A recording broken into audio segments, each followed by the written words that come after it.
Well, Freud was right. Freud would have said the exact same thing. Society is at a tipping point between order and chaos. Stifling order or cataclysmic chaos. And so we need a home for the nuns, exactly. NONEs, and a 21st century home that actually, gives rise to a logos that then makes alive a mythos that places our pathos oriented toward an ethos, and we don't have that at all. And you're doing it like in kind of a fun way. I like that as well. It's like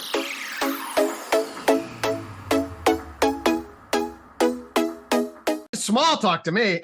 well, right, because you live like it's so great that people can sync up their values and their small talk. Then it becomes so much more meaningful, because like a thinker or a scientist or an artist, what they have preferences on and enjoy engaging with, when it isn't like The Simpsons and Joe Biden and that stuff, it's like so much cooler, because then it has this synergy with the self that's not like, oh, okay, I'm just signaling I'm part of society.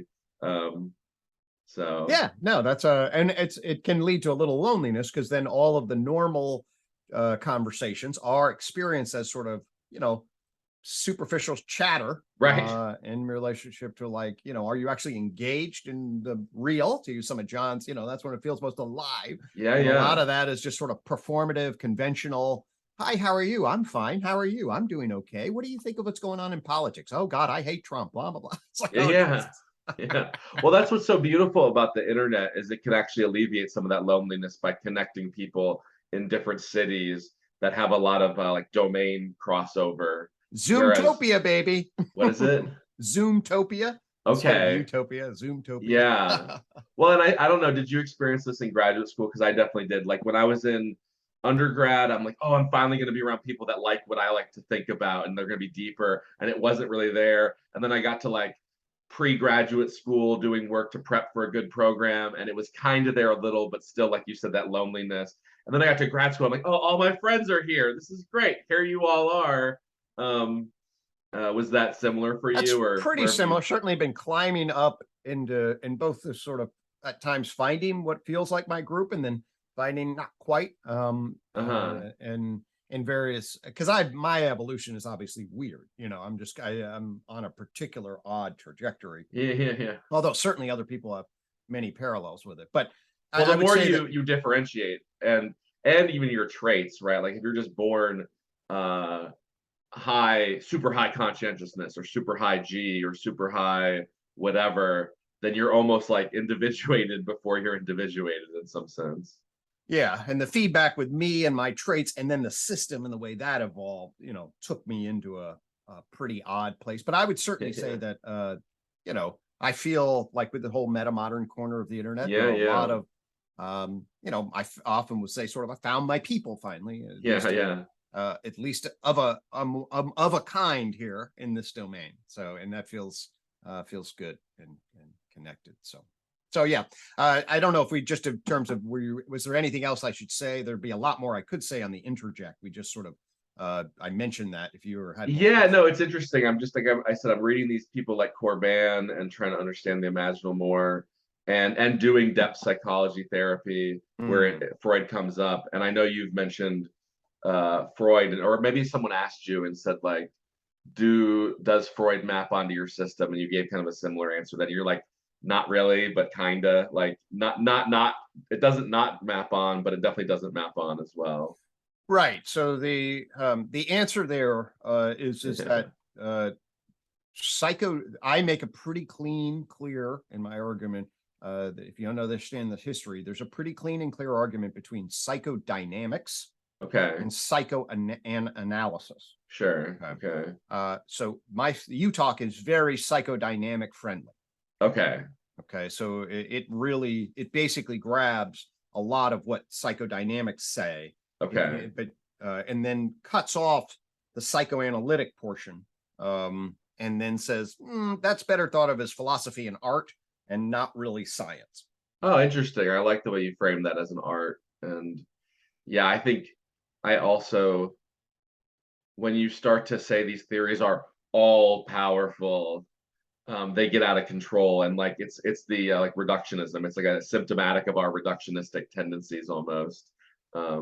Yeah, And the certainly. power of the theory, right? Because like Freud in his moment had no comparators that were good because everything before him missed his novelty and no one had caught up to him. Like there was no Lacan or Edinger or those kind of people. Jung was young to play on words, right? So he didn't have his theories when Freud fell onto the European scene. And now we're at a point in history where we can evolve and say like, yeah, a lot of good. And actually now that is even questioned, or even most of what people talk about in Freud is just kind of absorbed into psychology at all. And then there's this weird stuff that we're pushing back on and saying, no, I don't want to have sex with my mother. I never did. Maybe That's one guy did, but yeah. Yeah, his name's Freud. yeah. Well, that's the power. Yeah, when you're like this messianic force in the world, and especially just the way media amplifies people's uniqueness, and of course you're the best, and everything you say is golden, and yeah, I mean, he's an unbelievable genius and a fascinating character, and an unbelievable pioneer. And great books. Great books. And I certainly I've read a lot of Freud, but I am no Freudian scholar by any stretch. Yeah. But I got, the basic.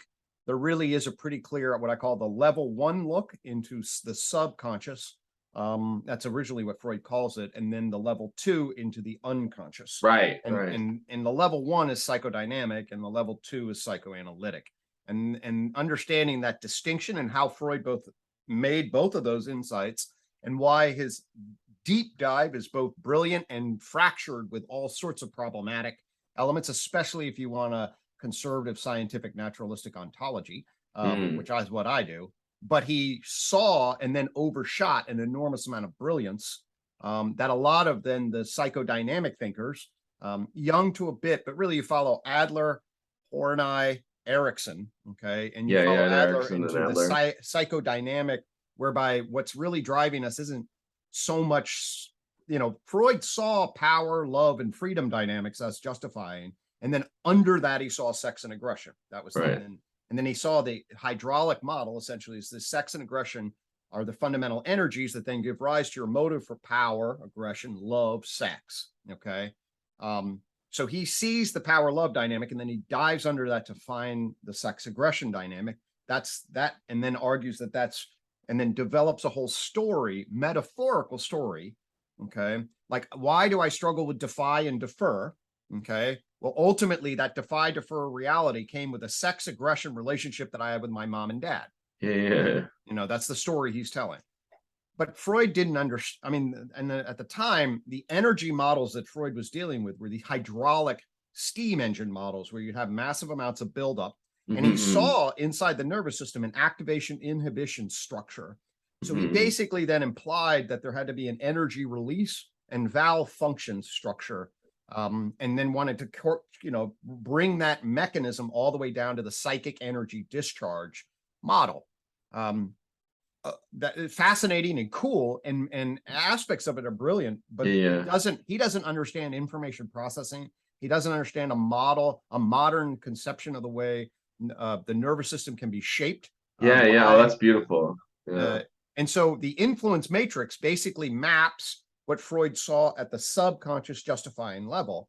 Freud thought you had to learn that through sublimation and conflict, but actually evolution built it for us. Right. So he's misguided in like, how do I want power because evolution can build power into the desire system. It doesn't need to go back into sex. Right. Aggression. Heidegger over anthropomorphized, I think, too, or kept it too in the human domain when you could describe it more of like a biological systems theory or evolution systems theory that doesn't have these little hobgoblins running around inside of our heads, shaping our behavior in kind of weird ways. I mean, I think that there are definitely better models, but Freud saw that, according to the unified theory, so what Freud saw is foundational observation, which say you have self-conscious rationales on an animalistic system, and that you are then compelled in society to justify, rationalize yourself in relationship to others or face sanction.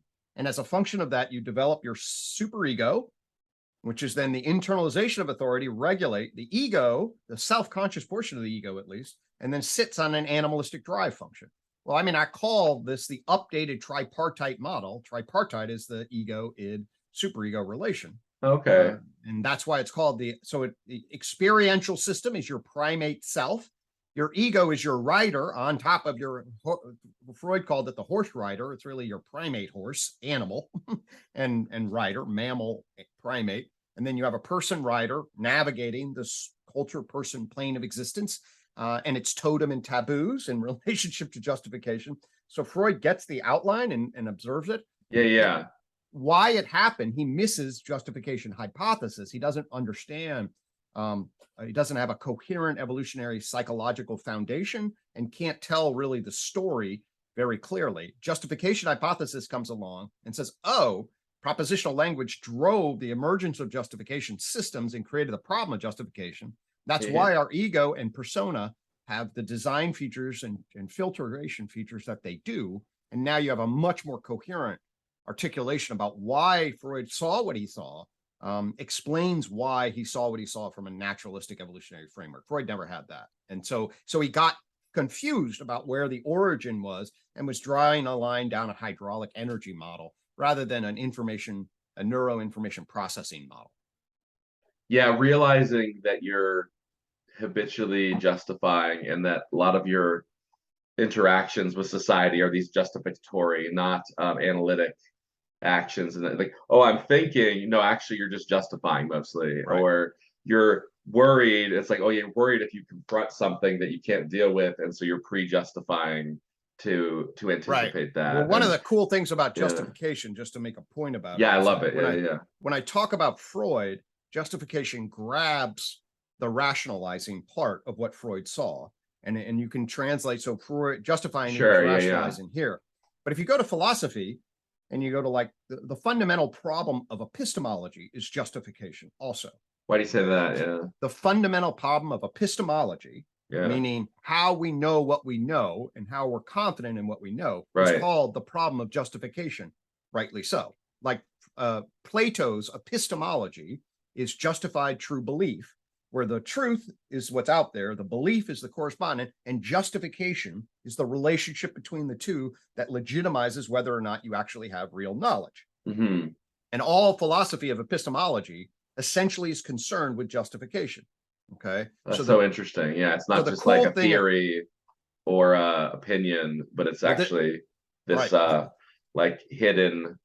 Well, the unbelievably the unbelievably cool thing about justification hypothesis is that it's an evolutionary ontological theory about this epistemological problem that stretches from the deepest analytical concerns of philosophy, like what is justified true knowledge, and rationalizing bullshit functions. So you get an entire dimension of justification. The one side is rationalizing, the other side's analytic, and the whole thing can be framed by a process of justification, depending on whether it's emphasizing the analytic problem of justification or the personal or social value problem of justification. Like the rationalizing is emphasizing the personal value, meaning I have a motive, I have a concern if I share that motive authentically, so I hide the motive and reconstrue it in a different way. That's the definition of rationalizing.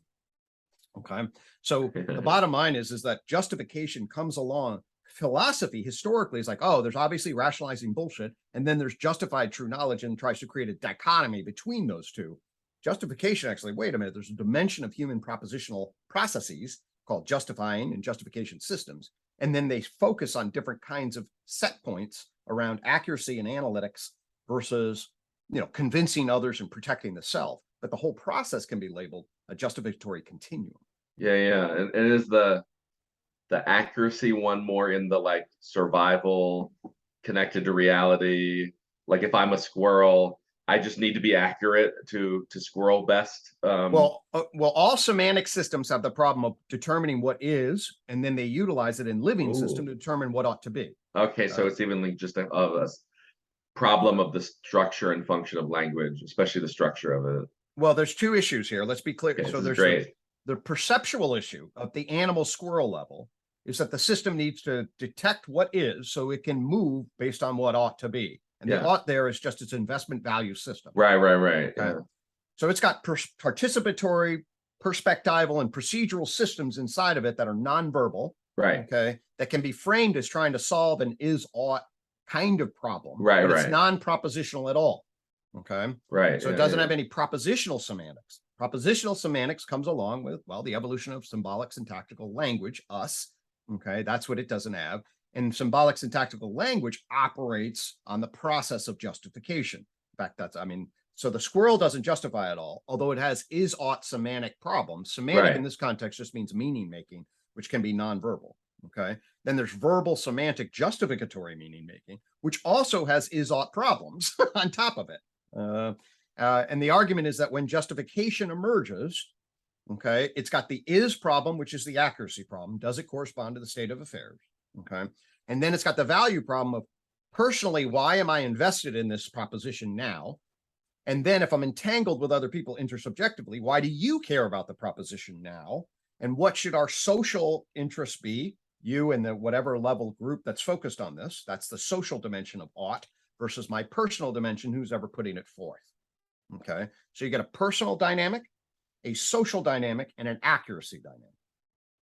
Nice. Yeah. Okay. The Yeah. accuracy dynamic then becomes refined with philosophy, where the fundamental question of philosophy is like, oh my God, people, this is the Socratic, the entire Western philosophy can be argued to be Socratic's awakening that we're rationalizing bullshitters and we're not really grounded on a true epistemological foundation that is legitimate. So now you get a refined philosophical critique of rationalizing social constructed bullshit that gives rise to Western philosophy. Okay, that's the accuracy problem, and then so Socrates is like, oh, there's social and personal problems. The UTOK comes along and says, yes, there's an ontological emergence of the process of justification, and human consciousness can be seen as trying to navigate the accuracy problem in context and trying to justify it personally. The personal problem that gives rise to the ego. It's like, how do I think about myself in relationship to this so that I can also navigate the social world problem of the persona? And the persona, person, and onto the animal gives rise to, oh, this is nature's solution to the problem of justification. The accuracy problem, the social problem, person problem, or individual personal problem. And you can track the human consciousness as arising as a function of both phylogenetically, evolutionarily, and then ontogenetically, meaning like, hey, the kid does something, mom comes in and says, here's the way the world works, right? And we were just talking about that before we hit. So now it's like, oh, that's okay. So now there's a higher order system of justification that I now need to navigate as I operate on this culture person plane of existence. So next time the kids engage in this, there'll be mom's voice and then the internalization of what you ought to do based on what's justifiable. And now now I'm going to internalize that and utilize that as my persona, radar. Yeah. Mom's going to say me. Oh, that's excellent. Yeah, it makes sense. Both in the like evolutionary billion-year arc and within like the personal development of certain parts of our adult brain are coming online at different stages and different times within a child and a teenager and a whatever. That would make sense why there would be like conflation or lack of capacity or that's beautiful. Yeah. And in fact, if you look at Piaget, you can call what he meant by operation really is the logical operation, which can then be the linguistic justification. That's why Piaget said you're sensory motor, you're pre-operational in the sense that you haven't built an operational network of justification. Oh, very good. You then get concrete, which means you've internalized the convention, and then formal means you can abstract off of that and then draw your own deductive conclusions.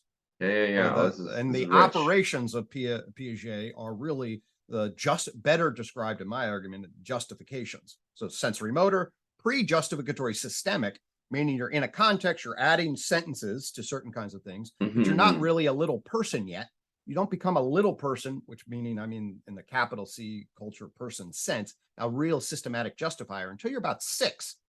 That's when you really start to bring a concrete operational system, basically go, oh, maybe I should really regulate my behavior based on this structured rule system. And that's when you start to really become socialized as a person. And virtually all cultures treat kids under 6, and then they start to become, granting certain types of capacities, competences, consents, when you get to 6, and then by the time you're 16 in most cultures, now it's 26 in ours. Or whatever it is.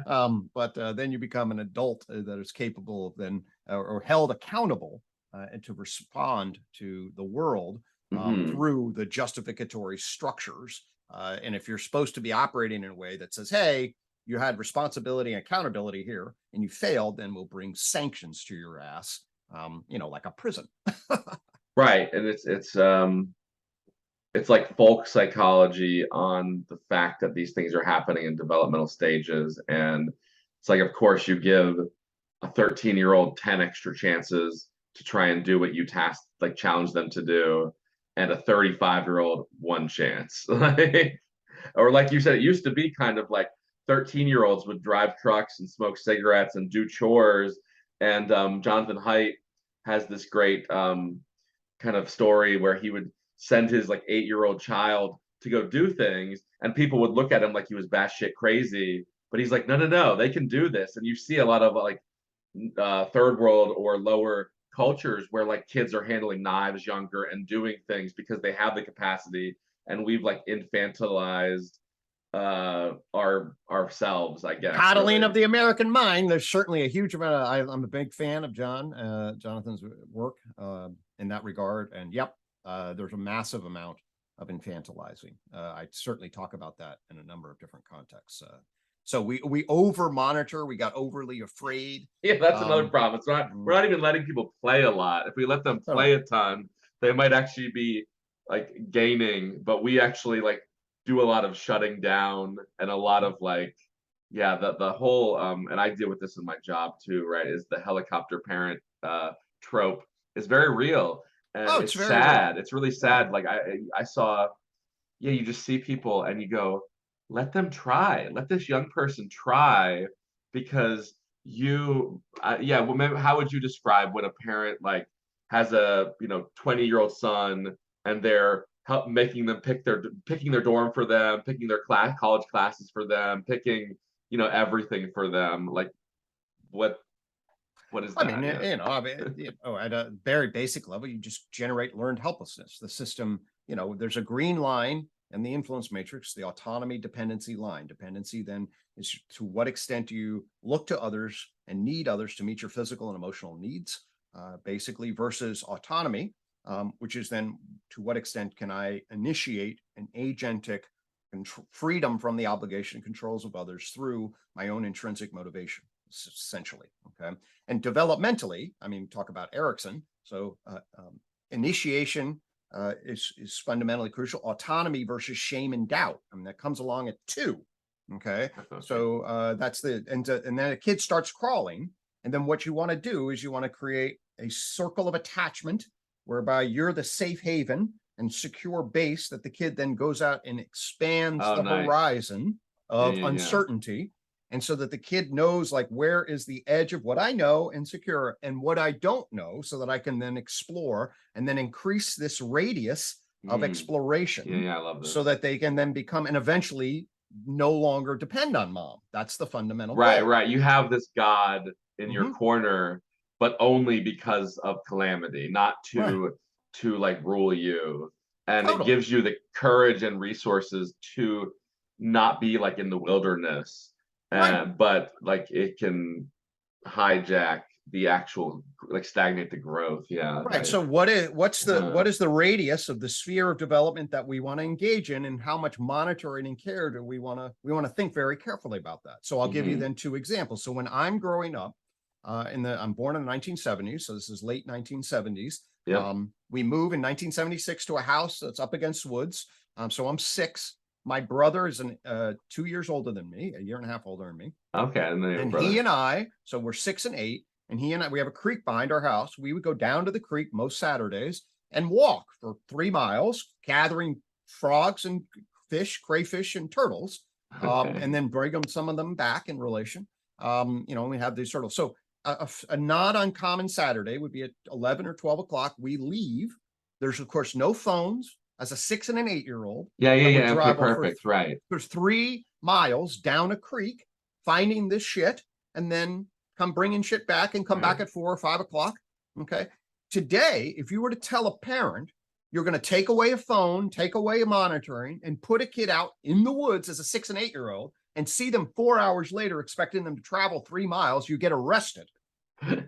Yeah, right. Yeah, that's you wouldn't even have just social stigma. You'd have like actual legal consequences. Right. Yeah, no, in fact, this it's came funny. up. This came up as an explicit legal case whereby a family, I think it was in Maryland, let a 6 and a 10-year-old walk 1 mile across a path through the woods, and they were charged with neglect. It's given rise to a whole free-range parenting kind of movement where the realization, okay, now I should be very clear that I believe the statistics are, I have to go back and double check, but I've certainly seen this a couple different places. That the accident death rate in the 1970s for children was like twice the high of what it is now. Okay, fair enough. We would, you go out there, you break a leg, and all of a sudden you die. That would happen to kids. Right. So there is. But that could be alleviated just by cell phone. Well, there's all sorts of things you could. Because like in the 70s, if you broke your leg as an adult and your car broke down on a highway, you could like starve and die. There'd be all sorts of different kinds of problems. Yeah, there's so many certainly want to mitigate factors that are different now. Yeah. But the example that I gave is I'm the contrast with me and my parents doing that thing, and is with here's this other scenario. I'm watching soccer with my daughter who's like 11, playing surrounded by parents watching them. Okay, a woman looks at me and goes, "I really need to run to the store. My daughter's that one. Here's my phone number. I'm going to be back in 20 minutes. But if anything happens, you go." So this woman with 11-year-olds on a field in a soccer practice with parents wandering around, all of them needs to give me her phone number to go to the store so the kid's out of sight for 20 fucking minutes, right? So there's So now you wonder whether or not, if it is the case that nature requires you to go out and get scraped knees and then learn whether a scraped knee is just a scraped knee or a broken kneecap, right? And you have to go out and you got to explore the world in order to get that.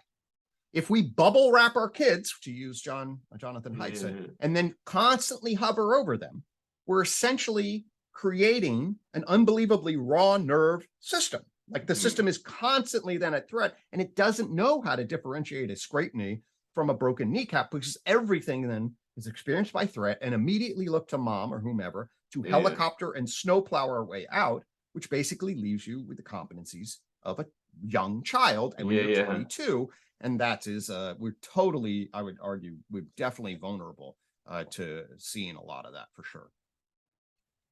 Yeah, no, I like that you brought up the point that people did get hurt more in the 70s, because there is some value to being careful, right? This is just like a dynamic system. I like economics and risk, and it's like if you have zero risk, you have zero growth, and if you have 100% risk, you have a lot of damage, right? So you're trying to, like, I think like some of the best entrepreneurs, or at least in my preferred style of entrepreneurship, you want to be like a very risk averse person who's also very explorative. And if you can kind of do both and go, I'm trying, oh, that looks bad, I'm trying, oh, that looks bad too, then you can actually do some really good creative boundary expanding.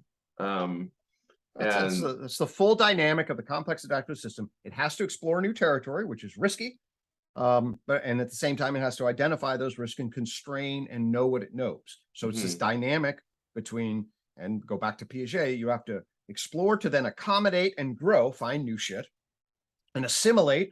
That's the conservative. I'm going to put it in context.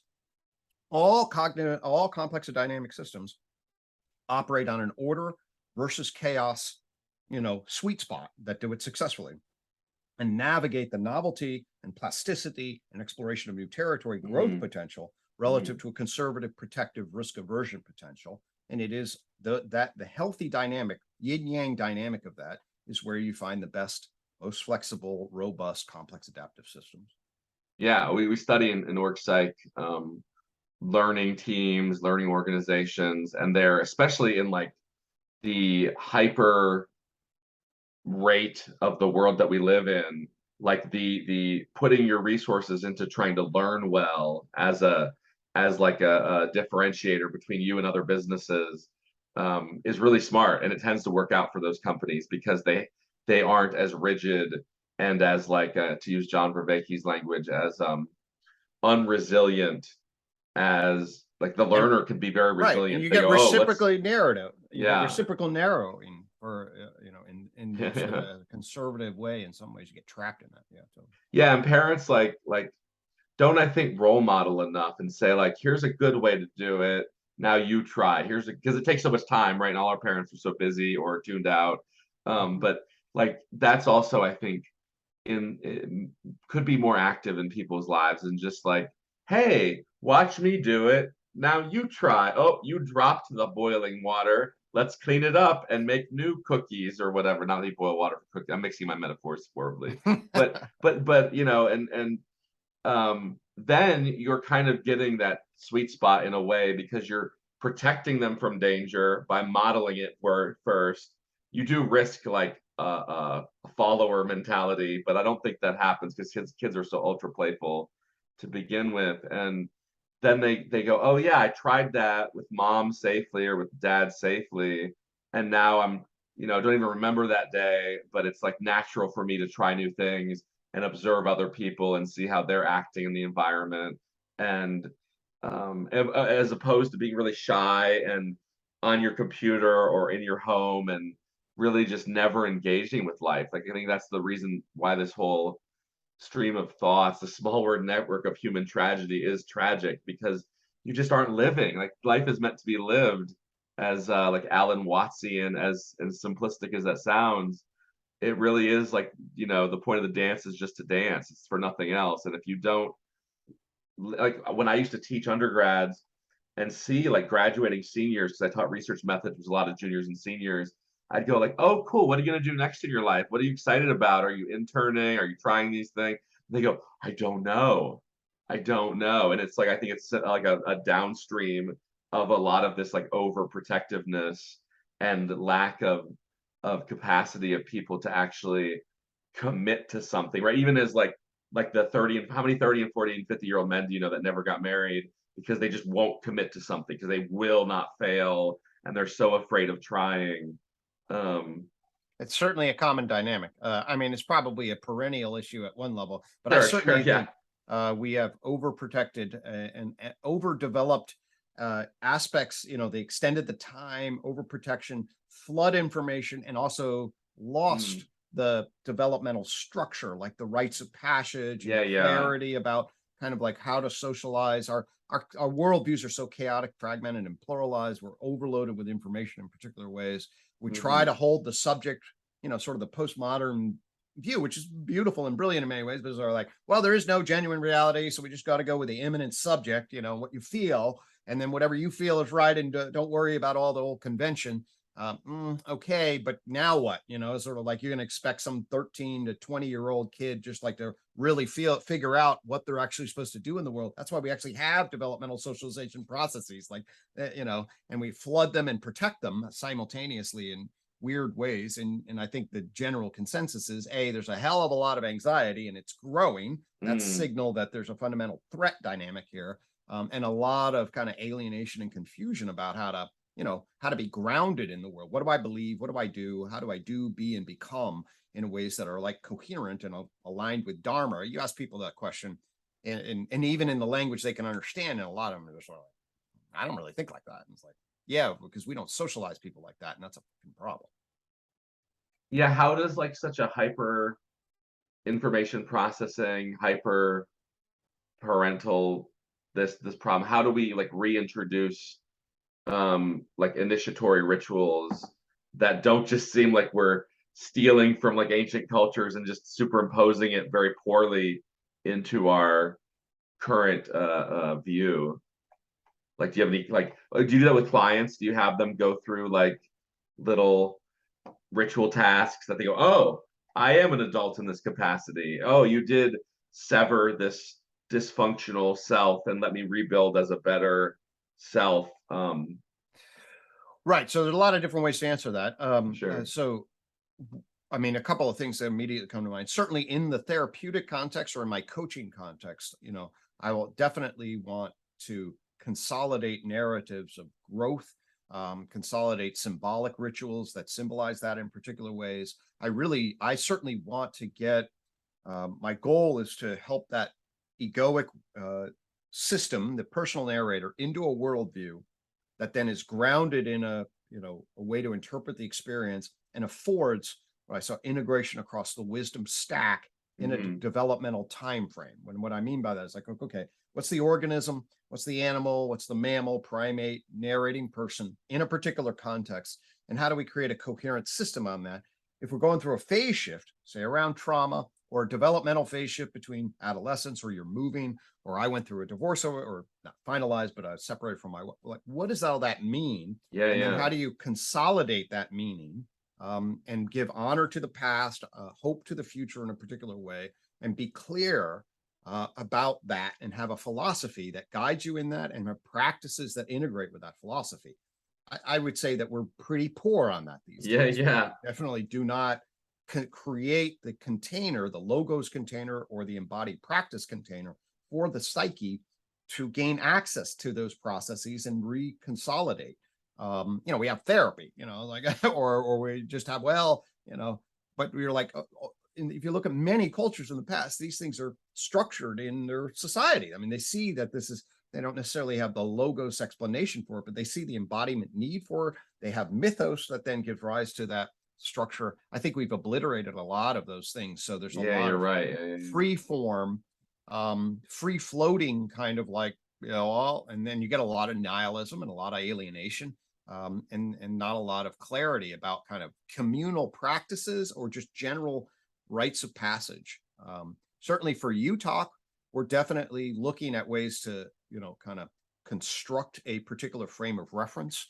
We're kind of like, we're doing things like building a credo, like what fundamentally do we believe in off of this? What do we value? What are some mantras? And then how do we kind of pull those and organize those? We're developed sort of a frame for the theory of the week that runs through sort of the universe in a particular way. So, for example, Monday is void darkness day, so that would be the beginning of the universe, or of nothingness, and then out of that is an energy information. That's Tuesday, energy information day, and then you get matter object day, life organism day. Today's mind animal day, woohoo! And then culture person, and then God, we call it God Moon Day, sort of the philosophical ultimate concern kinds of notions. And then it starts over again. Yeah. And so that then, what that's doing is that's aligning our embodiment activities with sort of the universe, and really just sort of creating that sort of felt sense of resonance. Yeah. No, I love what you're saying, because I love the idea of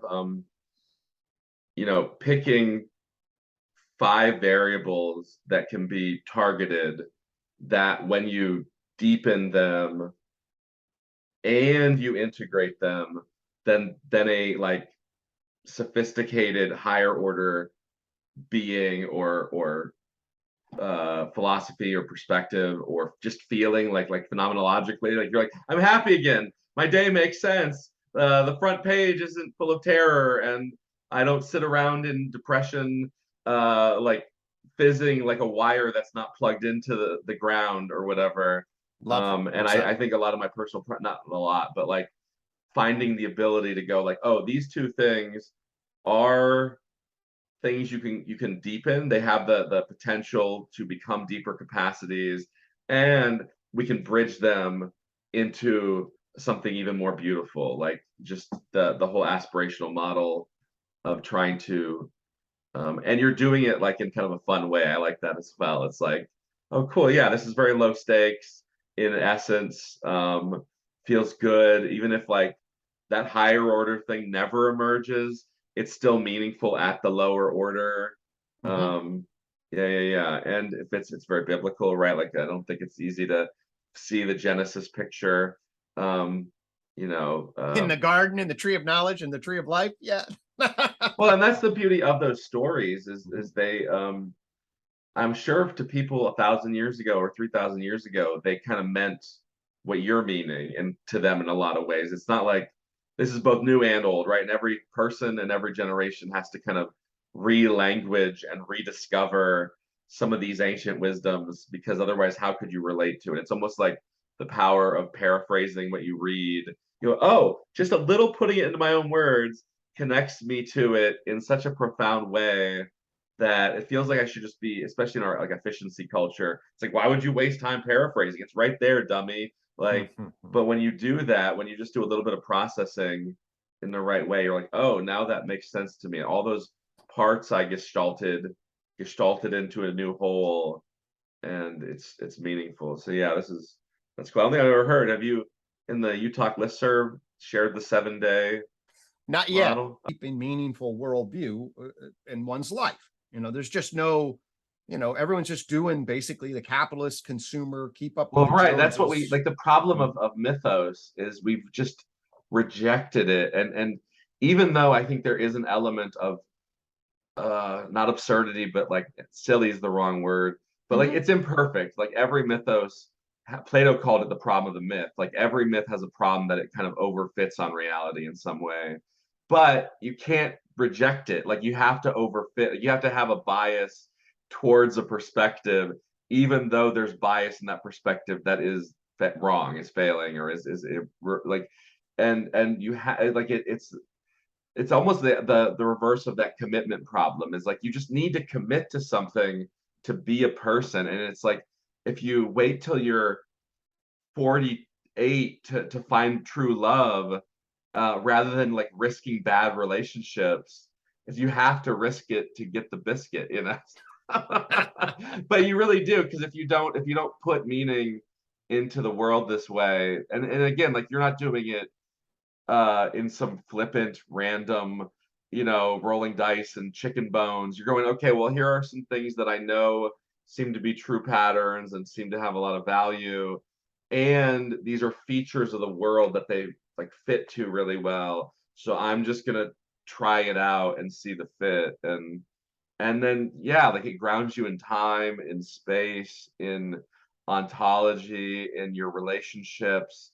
You, instead of having to like be in this nebulous what's happening, you're like, no, I see things, and here's neoplatonically, here's fuses, here's energy, here's where opinions go, here's where the archetypes are, and I'm just going to go with that because I can't go with nothing. I think that's a virtue, and almost like one of the strongest points to just be in a conservative religion is that they have a home for you, a psychological, theological home, philosophical home, and it's better than, like you said, nihilism and all those other things, even if it's maybe not top down perfect or something. Totally. And so we need a home for the nuns, Exactly. NONEs, and a 21st century home that actually gives rise to a logos that then makes alive a mythos that places our pathos oriented toward an ethos, and we don't have that at all. Right. And then it, like, if ethos is meaning, all those things are very meaningful, but like, right. You can't get to that ethos. The meaning part is so missing. Totally. Yeah. So we UTOK says, hey, the tree of knowledge gives us a scientific logos. Okay. Yeah. The I-quad coin grounds me in my subjective conscious pathos, my embodied feelings of being in the world as a unique entity. The garden generates a mythos in the sense that, hey, here is wise collective living, how we're trying to network together in meaning. And then the elephant sun god is the ultimate concern, ultimate good, as an orienting ethos, our divine double opportunity, to use a Corbin reference. And projects onto the imaginable back to us what we could potentially be, and it influences our behavior accordingly. Oh, this is great. I was wondering, wondering about how you thought of mythos, and you just are in a big way using the divine double idea as this higher thing to aspire to have this like dual direction relationship. Oh, it's excellent. Yeah. Right. Yeah. So just for people, it's logos is the logic of the day, and basically then represented by the scientific understanding. And certainly the abstracted logos of science affords us sort of a realist ontology of some sort. Right. And then I have to attend to the pathos. And then, which is basically, okay, my subjective ensoulment, and the fact that I have a unique qualitative experience of being located in a particular historical space-time filled with error and accident, but remains me.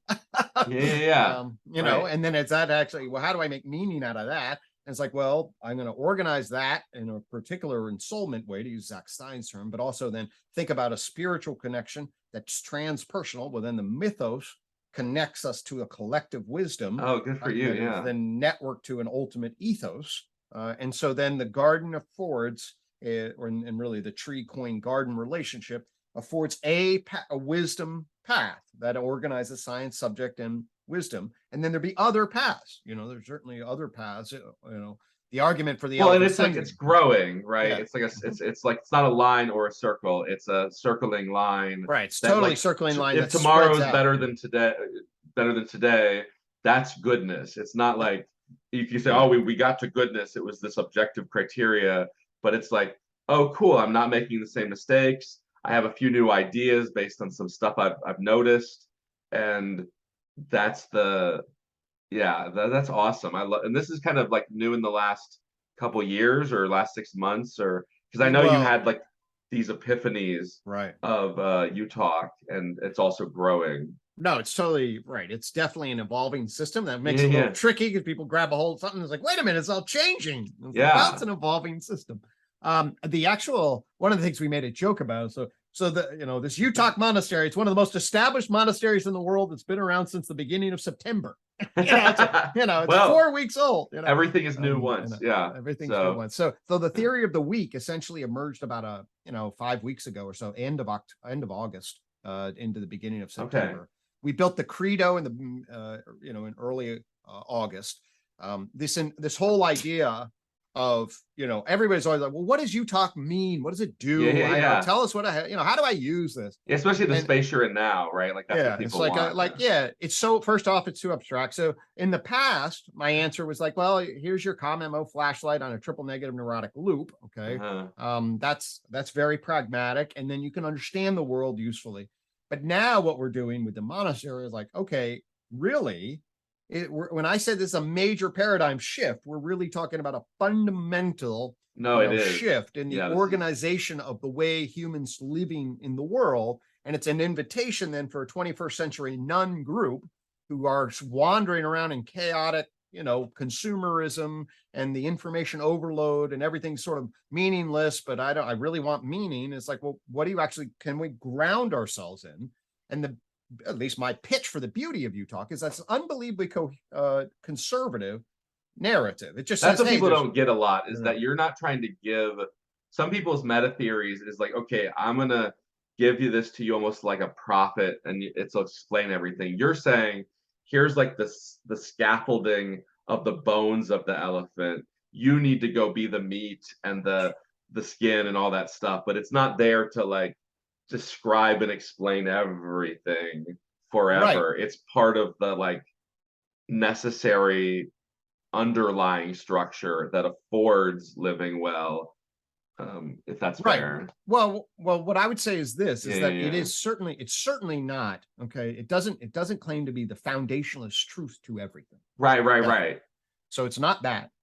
How can I join a cult, Greg, if it doesn't do that? Right. It's not that. Okay. But here's what it is. And then, so that immediately contextualizes on the weak version. But then there's a strong version. Yeah, I've heard you say that before. And the strong version is that everybody is fucking clueless. Okay. And especially the modern systems of knowing are clueless. So that's the strong version. And that the UTOK actually has a clue. Right. It has novel insights. It's got novel insights. Solve problems that exist in our social cultural moments. Deep cultural grammar problems, like what is mind? Okay. And what is the nature of the human condition?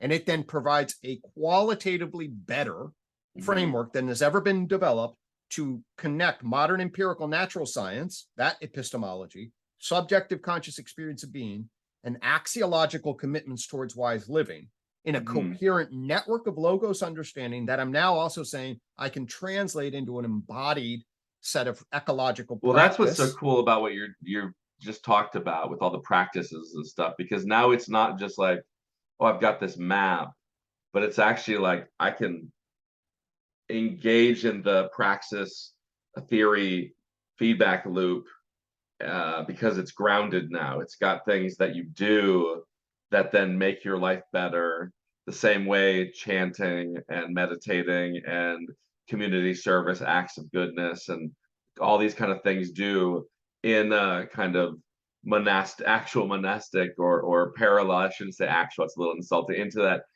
structure of monasticism, which is like, it was so good before it became like this academic disconnect from wisdom. Like, that was awesome to me. If I would time travel, I would probably join a monastery in most times, because they're always like ahead of the curve. They're happier inwardly, they're more grounded in their thinking, and they're like discovering weather patterns and translating, keeping Latin alive and stuff. Like, they're kind of cool in the things that I naturally like, and that are meaningful, right? So well, at one point, so I'm totally on board with John and Jordan Hall. We're talking about the religion. It's not a religion, but I'm actually, at one point I said on Alexander Bard's listserv, I was like, well, actually, UTOK's a religion that's actually a religion. well, yeah, and John's is in that sense too, because he's all about the sacred. If you miss him talking about the sacred, you're missing his whole point. Totally. I think. No, he absolutely is. I mean, he and I are planning a transcendent naturalist next series of cognitive science. Yeah, what is that? The science of teaching. He's trying to use that to break frame and make frame as a teacher, not as like, let's get rid of the sacred. That stuff's gross or whatever. Of course not. No, obviously, it's all the thing.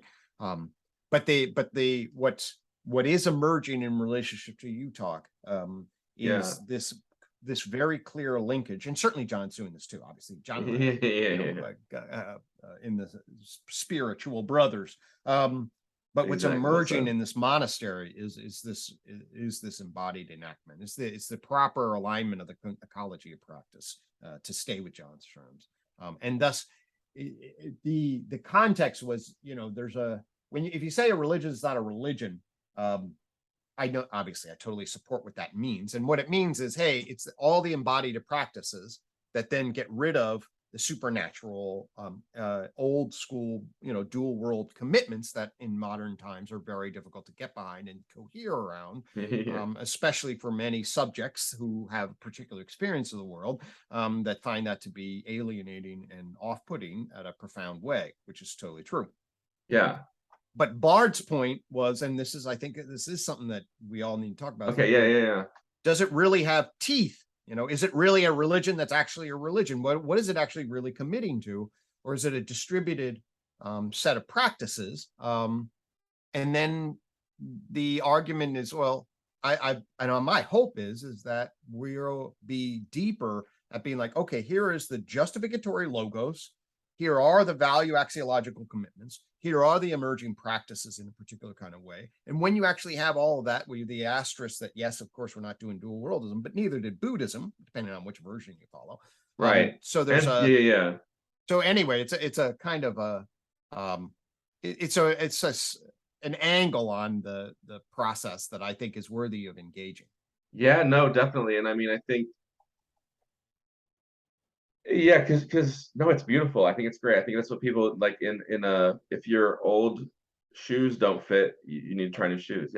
Yeah, you need enough of a system to live in the world. And I think one of John's, or people like John's, let me say, strength is that they're giving you the freedom to choose.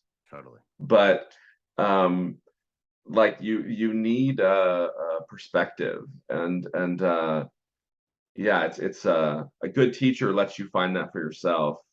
But like the collective problem is we need to have something to orient on and live with. And like I found that a lot through like Platonism and Neoplatonism, and like building on that, really like Jung and Jung's followers and Corbin and alchemy and that kind of stuff. And there's like my dreams are framing my life and providing me with meaning, and these kind of things. And also just like Lectio Divina practices, like sacred reading practices, homes you, especially when you're kind of like past the playing stage. You could say, oh no, these are working. This is my philosophical ground feels good.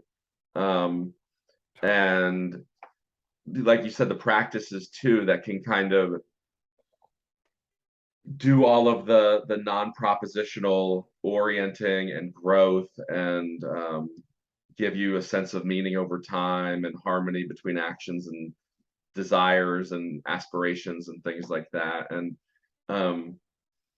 yeah, and I think like again, like that list you have, the 7 days, they're not like you were going to a Target, grabbing 7 board games and saying these are going to be my 7 themes. You're saying no, I basically factor analyzed with as much intelligence and care and knowledge and stuff the universe, the Kairos, and this is a pretty good one. And it seems like when I'm, especially when you're engaging with it, and I think that's wise for all practices, is to say like, okay, I need to also have a second order reevaluation and pay attention a lot, because it's like the odds of it always fitting always is 0 or something. So it's got to be dynamic, especially if we're looking at things as networks and dynamic systems. And I love the fact that you pulled the factor analysis. In fact, I have that as. Oh, I live that. That's my. I could jam. No one. I tune people out when I talk about math and economics, but I thought for 1,000, 2,000 hours about psychometrics. In fact, no, like 6,000 to 8,000 hours in psychometrics and stuff, but like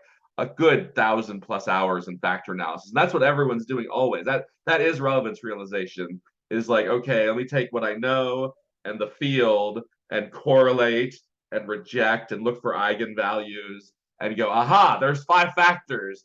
We're going with it, guys. Let's invade or whatever.